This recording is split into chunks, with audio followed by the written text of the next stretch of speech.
বিশ্ব নবীর পথ চিরশান্তির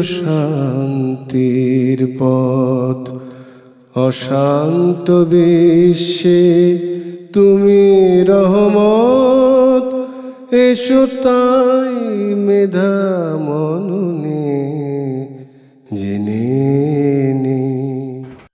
আসসালামু আলাইকুম ওয়া রাহমাতুল্লাহি ওয়া বারাকাতুহু। ইন্নাল হামদালিল্লাহ ওয়াসসালাতু ওয়াসসালামু আলা রাসূলিল্লাহ ওয়া আলা আলিহি ওয়া সাহবিহি ওয়া মান ওয়ালা ওয়া মান সারা আলা নাহজিহি ওয়াস্তান্না বিসুন্নতিহি ইলা ইয়াউমিদ্দিন। সম্মানিত দর্শক শ্রোতা, এনটিভির ধারাবাহিক সাপ্তাহিক আয়োজন দারসুল হাদিসে যারাই এই প্রোগ্রাম দেখতেছেন, আপনাদের সবাইকে জানাই আন্তরিক শুভেচ্ছা এবং অভিনন্দন। আমাদের এই দারসুল হাদিস সাপ্তাহিক জুমাবারে প্রতিদিন হয়ে থাকে। আর আমরা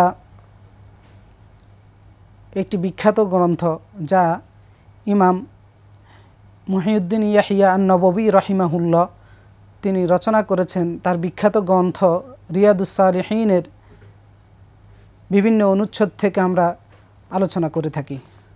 তা আজকেও আমরা অত্যন্ত গুরুত্বপূর্ণ একটা অনুচ্ছেদ থেকে আলোচনা করব, যে অনুচ্ছেদটি ইমাম নববী রাহিমাহুল্লাহ নামকরণ করেছেন বা বায়ানু তাকলিজ তাহরিমু শাহাদাতি জুর, অর্থাৎ মিথ্যা সাক্ষ্য প্রদান কঠোরভাবে হারাম। তিনি এই শিরোনাম দিয়ে এই অনুচ্ছেদটি তিনি নিয়ে এসেছেন। আর এই অনুচ্ছেদটি অর্থাৎ মিথ্যা সাক্ষ্য দেওয়া কঠোরভাবে যে হারাম, এই অনুচ্ছেদের উপরে উনি 5টি কোরআনের আয়াত মহাগ্রন্থ আল কোরআন থেকে এবং রাসূলুল্লাহ সাল্লাল্লাহু আলাইহি ওয়াসাল্লামের হাদিস থেকে একটি হাদিস নিয়ে এসেছেন। তো কোরআনের যে আয়াতগুলো তিনি নিয়ে এসেছেন, এই আয়াতগুলোর মধ্যে সর্বপ্রথম তিনি নিয়ে এসেছেন বিসমিল্লাহির রহমানির রহিম, সূরা হজ্জের 30 নম্বর আয়াত। আল্লাহ তাআলা ইরশাদ করতেছেন যে ওয়াজতানিবু কাওলাজ জুর, অর্থাৎ তোমরা মিথ্যা থেকে বিরত থাকো।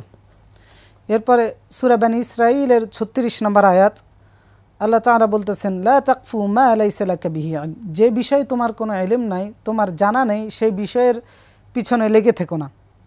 এরপরে সূরা কফের 18 নম্বর আয়াত, আল্লাহ তাআলা বলতেছেন যে মা ইয়ালফিজু মিন কাউলিন ইল্লা লাদাইহি রাকীবুন আতীদ, যে কথাই সে উচ্চারণ করুক তা সংরক্ষণ করার জন্য তার সাথে সর্বদাই একজন পর্যবেক্ষক নিযুক্ত রয়েছে। এরপরে সূরা আল ফাজরের 14 নম্বর আয়াতে আল্লাহ তাআলা বলতেছেন যে ইন্না রাব্বাকা লাবিল মিরসাদ, নিশ্চয় তোমার রব ঘাঁটিতে অপেক্ষমান রয়েছেন।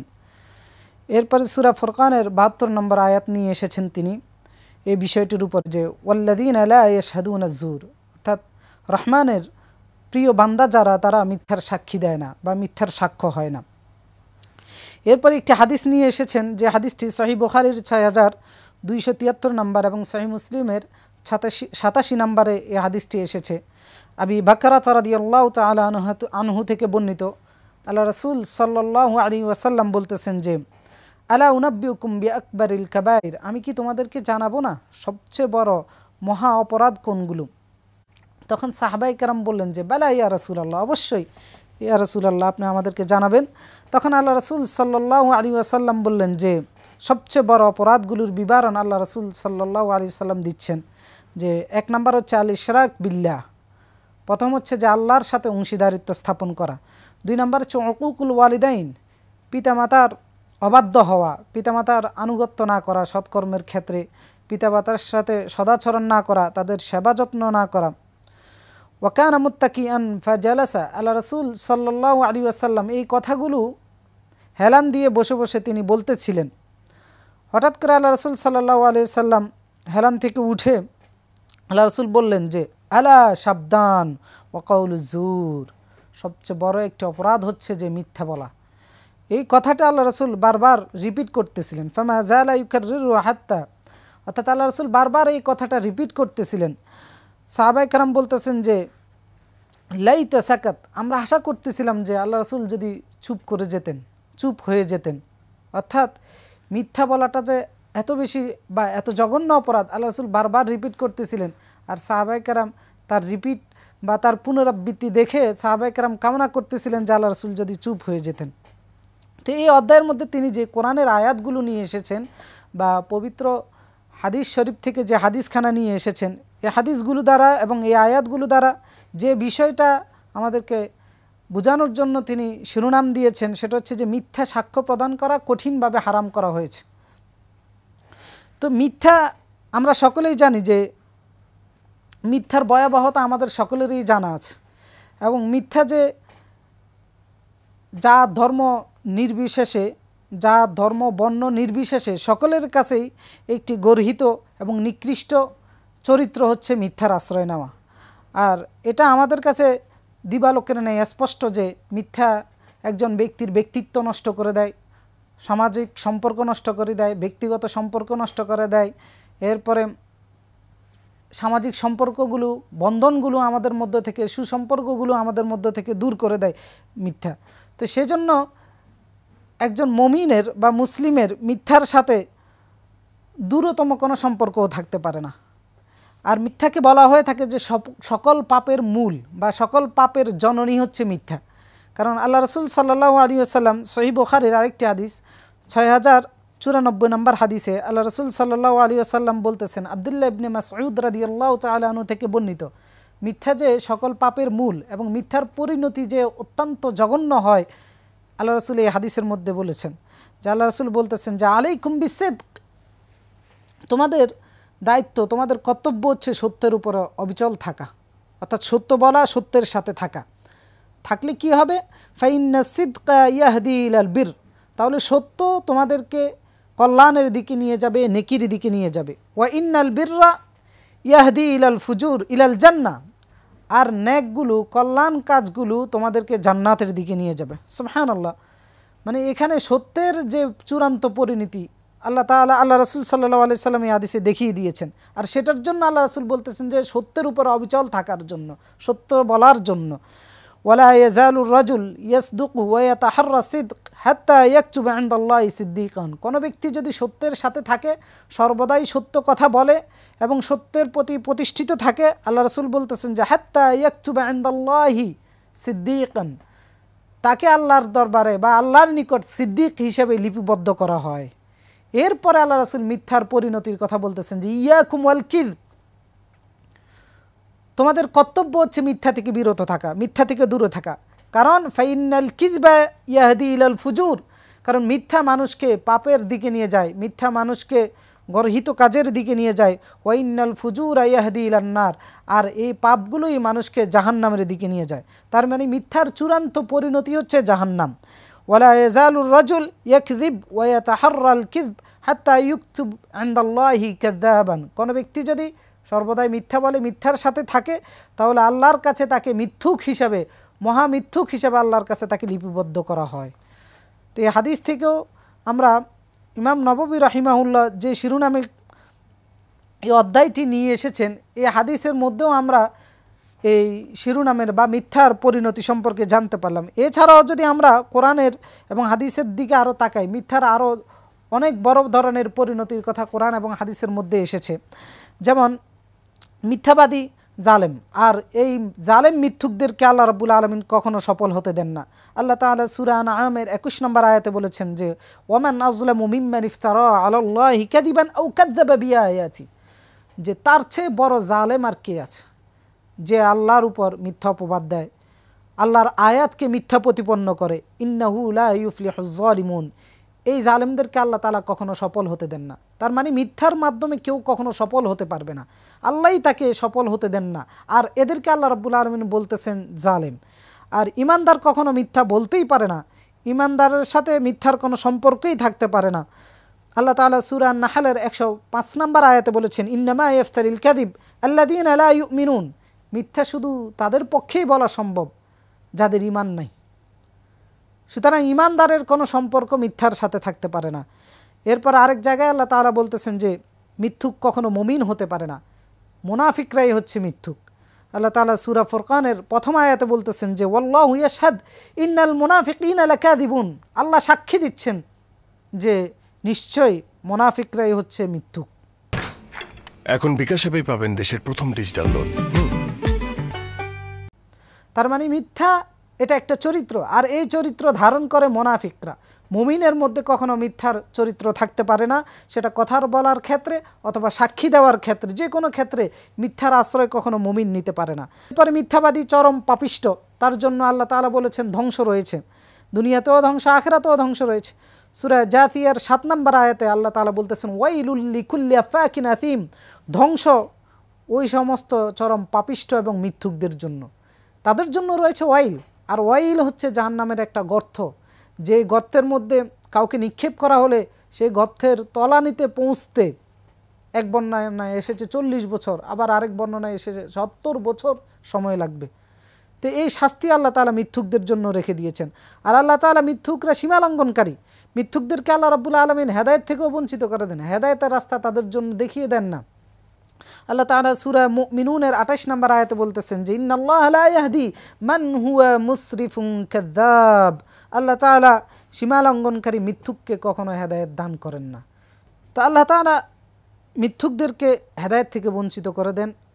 মিথ্যুকরা চরম সীমা লঙ্ঘনকারী, যার কারণে আল্লাহ তাআলা তাদেরকে হেদায়েত থেকে বঞ্চিত করে দেন। তো সেজন্য আমাদেরকে কথা বলার ক্ষেত্রে সাবধান হতে হবে, কারণ প্রতিটা কথাই আমাদের লিপিবদ্ধ করা হয়, প্রতিটা কথার জন্যই কাল কিয়ামতের ময়দানে আল্লাহর কাছে আমাদেরকে জবাবদিহির সম্মুখীন হতে হবে, প্রতিটা কথার জন্য কিয়ামতের ময়দানে আমাদেরকে হিসাব দিতে হবে। এজন্য ইমাম নববী রাহিমাহুল্লাহ কোরআনের সূরা কাফের 18 নম্বর এই আয়াতটি তিনি এই অধ্যায়ের মধ্যে নিয়ে এসেছেন, যে আয়াতে আল্লাহ তাআলা বলতেছেন যে মা ইয়ালফিজু মিন কাউল ইল্লা লাদাইহি রাকিবুন আতীদ, কেউই একটা কথা উচ্চারণ করে না যেই কথাটা রেকর্ড করার জন্য, লিপিবদ্ধ করার জন্য তার সাথে একজন পর্যবেক্ষক রয়েছে। এর উদ্দেশ্য কি? উদ্দেশ্য হচ্ছে যে তার কথাটার হিসাব নেওয়া হবে। তা আজকে আমরা আমাদের জবান দিয়ে যখনই সুযোগ পাচ্ছি, আমরা আমাদের জবানকে স্বাধীনভাবে ব্যবহার করার সুযোগ পাচ্ছি, আমাদের জবানের স্বাধীনতা রয়েছে, যার কারণে আজকে আমরা মিথ্যা বলার সুযোগ পাচ্ছি। কিন্তু কিয়ামতের ময়দানে আমাদের জবানের কোনো স্বাধীনতা থাকবে না, আমাদের জবানের স্বাধীনতাকে সেই দিন কেড়ে নেওয়া হবে। যারা মিথ্যা বলবে তাদের জবানকে তালাবদ্ধ করে দেওয়া হবে, কারণ এরা যেন মিথ্যা বলতে না পারে। তো এই জন্য দুনিয়াতে আমরা মিথ্যা থেকে দূরে থাকতে হবে, যাতে করে কিয়ামতের ময়দানে আমাদের মিথ্যার আশ্রয় নিতে না হয়। কিয়ামতের ময়দানে যখন মানুষ মিথ্যা কথা বলবে, কারণ প্রতিটা কথার তো হিসাব নেওয়া হবে, দুনিয়াতে মিথ্যা কথা বলার কারণে তাকে কিয়ামতের ময়দানে হিসাব দিতে হবে। সেই হিসাব দিতে গিয়ে সে যখন মিথ্যা বলবে, আল্লাহ তাআলা দুনিয়ার মতো এই স্বাধীনতা রাখবেন না। দুনিয়াতে তার জবানকে স্বাধীনতা দেওয়া হয়েছে, আখিরাতে তার জবানের মধ্যে তালা মেরে দেওয়া হবে। আল্লাহ তাআলা সূরা ইয়াসিনের 65 নম্বর আয়াতে বলতেছেন যে আল ইয়াউমা নাখতিমু আলা আফওয়াহিহিম ওয়া তুকাল্লিমুনা আইদিহিম ওয়া তাশহাদু আরজুলুহুম বিমা কানু ইয়াকসিবুন। আল ইয়াউম, আজ, নাখতিমু আলা আফওয়াহিহিম, আমি সিল মেরে দেব তাদের জবানের মধ্যে, তাদের মুখগুলোর মধ্যে সিল মেরে দেওয়া হবে। ওয়া তুকাল্লিমুনা আইদিহিম, আজকে কথা বলবে তাদের হাত আমার সাথে। ওয়া তাশহাদু আরজুলুহুম, আর আজকে তাদের পাগুলো সাক্ষী দিবে। বিমা কানু ইয়াকসিবুন, তারা কি কি করেছিল, তাদের অর্জনগুলো কি ছিল, সেগুলোর সাক্ষী তাদের হাত দিবে, তাদের পা দিবে। আর সূরা হামিম আস-সিজদার মধ্যে আল্লাহ তাআলা আরও ক্লিয়ারভাবে বলে দিচ্ছেন যে প্রতিটা কথার যে হিসাব নেবেন, আর সেই ক্ষেত্রেও যে আমরা মিথ্যা বলতে পারবো না, আমাদের জবানকে যে বন্ধ করে দেওয়া হবে, সেখানে আমাদের হাত কথা বলবে, পা কথা বলবে, এমনকি আমাদের শরীরের, আমাদের গায়ের চামড়াগুলো পর্যন্ত আল্লাহর দরবারে কিয়ামতের ময়দানে কথা বলবে। আল্লাহ তাআলা সূরা হামিম আস-সিজদার 20 এবং 21 নম্বর আয়াতে বলতেছেন যে হাত্তা ইদা মা জাউহা শাহিদা আলাইহিম সামউহুম ওয়া আবসারুহুম, যখন তারা আসবে, অর্থাৎ কিয়ামতের ময়দানে যখন তারা উপস্থিত হবে, শাহিদা আলাইহিম সামউহুম ওয়া আবসারুহুম ওয়া জুলুদুহুম, তাদের ক্ষেত্রে সাক্ষ্য দিবে তাদের শ্রবণ শক্তি, তাদের দৃষ্টিশক্তি এবং তাদের চামড়া। বিমা কানু ইয়ামালুন, তারা যা করেছিল সেই কৃতিকর্মের সাক্ষী দিবে তাদের চামড়া, তাদের শ্রবণ শক্তি এবং তাদের দৃষ্টিশক্তি। ওয়াকালু লিজুলুদিহিম লিমা শাহিদতুম আলাইনা, তখন মানুষ তার চামড়াকে বলবে যে লিমা শাহিদতুম আলাইনা, কেন তুমি আমার বিরুদ্ধে সাক্ষী দিলা?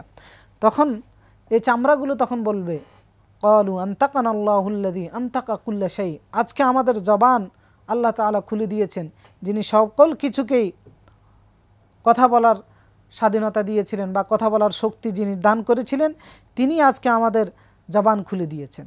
তো এই জন্য আজকে আমরা মিথ্যা বলে হয়তো রেহাই পেয়ে যাচ্ছি, পাকড়াও থেকে বেঁচে যাচ্ছি সেটা দুনিয়ার ক্ষেত্রে হচ্ছে, কিন্তু কিয়ামতের ময়দানে আমাদের বাঁচার কোনো সুযোগ নেই।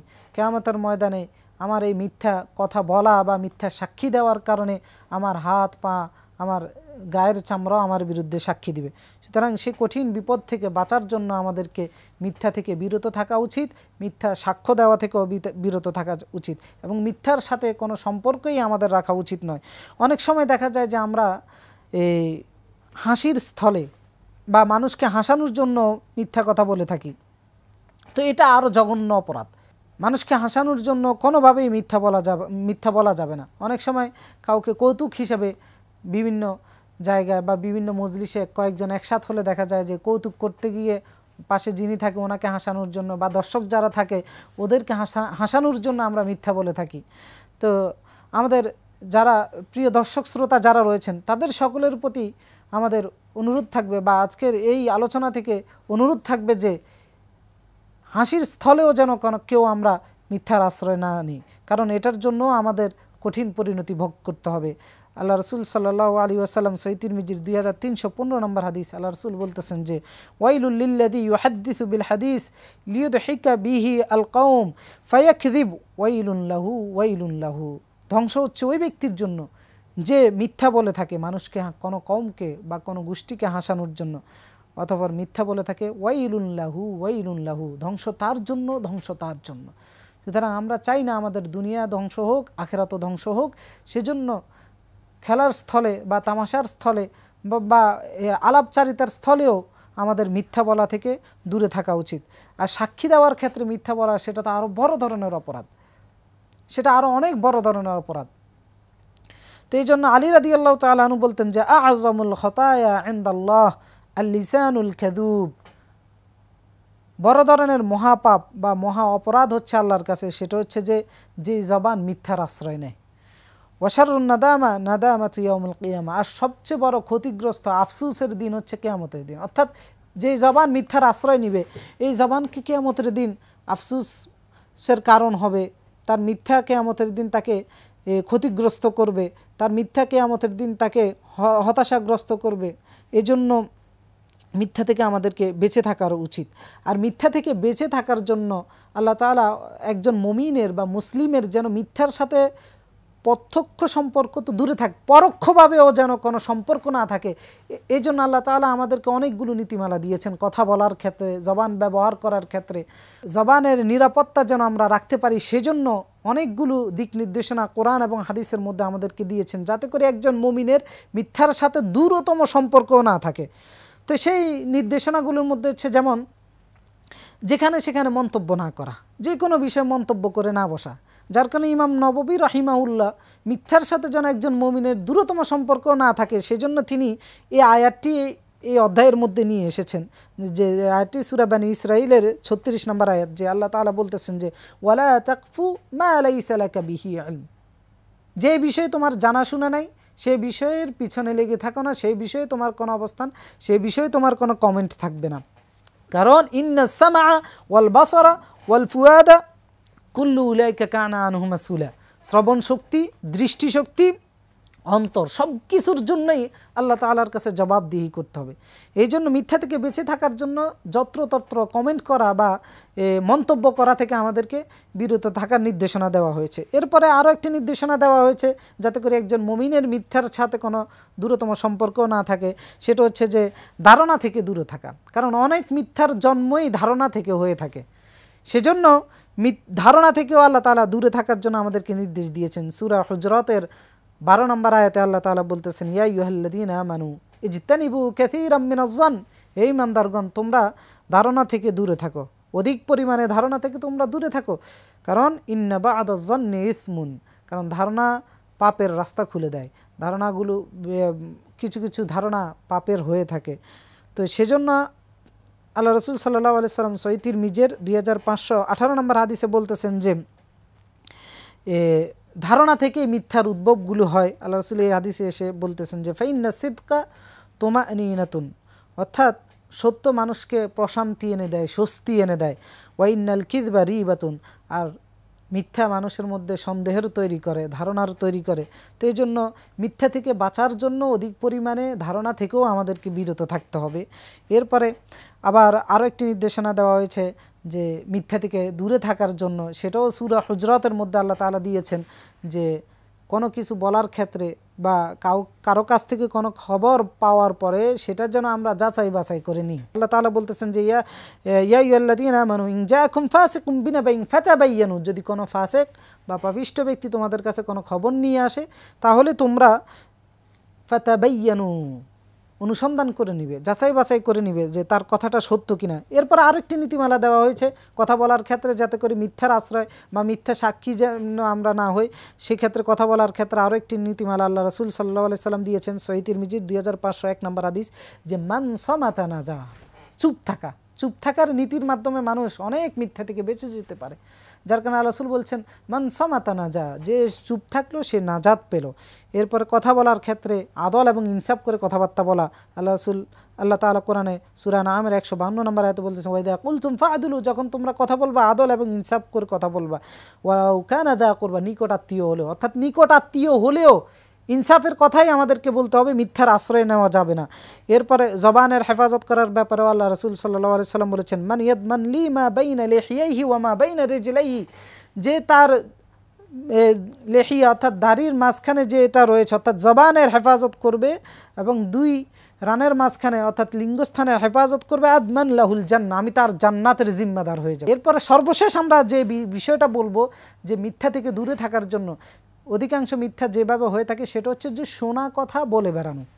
আল্লাহ রাসূল সাল্লাল্লাহু আলাইহি ওয়াসাল্লাম বলছেন যে কাফা বিল মারই, সহিহ মুসলিমের 5 নম্বর হাদিস, যে কাফা বিল মারই কাযিবান আন ইউহাদ্দিসা বিকুল্লি মা সামিআ, একজন ব্যক্তি মিথ্যুক হওয়ার জন্য এটাই যথেষ্ট যে সে যা শুনে তা বলে বেড়ায়। তো এই যে 7-8টা নীতিমালা আল্লাহ তাআলা আমাদেরকে কথা বলার ক্ষেত্রে দিয়েছেন, এটার উদ্দেশ্য হচ্ছে যে আমাদের যেন মিথ্যার সাথে কোনো সম্পর্ক না থাকে। এর জন্য আজকে যে আলোচনা আমরা করেছি, এই আলোচনার থেকে আমরা মূলত যে বিষয়টা জানতে পারলাম, মিথ্যা বলা অত্যন্ত জঘন্য একটি অপরাধ এবং মিথ্যা বলা হারাম। একজন মুমিনের মিথ্যা সাক্ষী দেওয়ার ক্ষেত্রে বলেন বা মিথ্যা বলার ক্ষেত্রে বলেন, একজন মুমিনের মুসলিমের কোনোভাবেই মিথ্যার সাথে সম্পর্ক থাকতে পারে না। এই জন্য আমাদের সকলেরই উচিত মিথ্যা থেকে দূরে থাকা। আমরা যেন মিথ্যা থেকে দূরে থাকতে পারি, আমাদের ঈমানকে, আমাদের আমলকে যেন হেফাজতে রাখতে পারি। আল্লাহ তাআলার কাছে আমরা সেই তৌফিক কামনা করি। এবং যারা আমাদের এই অনুষ্ঠান দেখেছেন, আপনাদের সকলের প্রতি এবং আমার নিজের প্রতিও আমি নসিহা করতেছি, আমার নিজকে এবং আপনাদের সকলকে নসিহা করতেছি, আমরা যেন মিথ্যা থেকে দূরে থাকতে পারি। আল্লাহ তাআলা আমাদের সকলকে সেই তৌফিক দান করুন। আকুলু কওলি হাযা আস্তাগফিরুল্লাহল আযীম লি ওয়া লাকুম ফাস্তাগফিরু ইয়াগফির লাকুম ইন্নাহু হুয়াল গফুরুর রহিম। চির শান্তির পথ অশান্ত বিশ্বে তুমি রহমত, এসো তাই মেধা মননে জেনে নে। এখন বিকাশ অ্যাপেই পাবেন দেশের প্রথম ডিজিটাল লোন।